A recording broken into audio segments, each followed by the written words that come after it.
Kamusta mga tol? So update natin si Tank Davis habang andito tayo sa Pagudpud, Ilocos.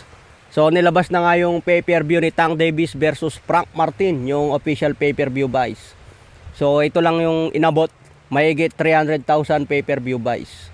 So bumanat agad si Ryan Garcia. Siya lang daw ang nakalaban ni Tank Davis na umabot sa 1.2 million pay-per-view buys.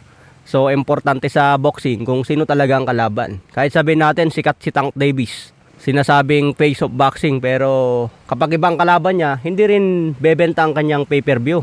Kapag si Ryan Garcia, ganun din. Kung iba rin ang kalaban niya, katulad sa laban ni Ryan kay Devin Haney, below 400,000 pay-per-view lang. So nakadepende talaga kung sino ang kalaban mo kahit sikat ka. Katulad kay Ryan, sikat, pero mababa pa rin ang pay-per-view niya pag ibang kalaban. So nagkataon lang talaga na maganda yung hype sa laban ni Tank at Ryan, kaya umabot sa 1.2 million pay-per-view. Sa ngayon mga tol, si Canelo pa rin yung yung hari pagdating sa pay-per-view buys.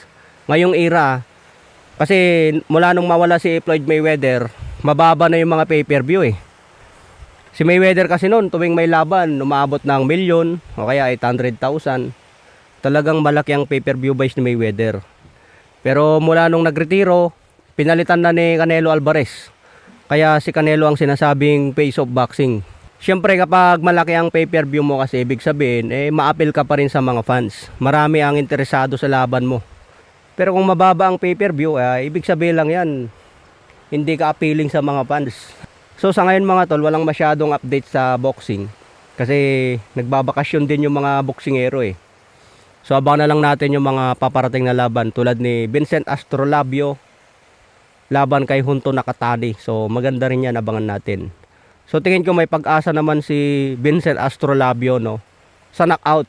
Kung kaya niyang i-knockout si Junto Nakatani, sure bulang panalo niya. Pero kung iasa sa decision, dadayo si Astrolabio sa Japan, tapos aasa sa decision, delikado eh.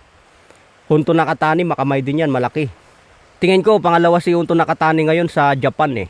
Pangalawa kay The Monster Inoue. So kailangan ni Vincent Astrolabio yan, matindi ang training niya, yung mga technique na gagawin niya kailangan kakaiba para matalo niya itong si Junto Nakatani. Okay mga tol, so shoutout sa inyo lahat Mga kapwa ko Ilocano na imbangal daw.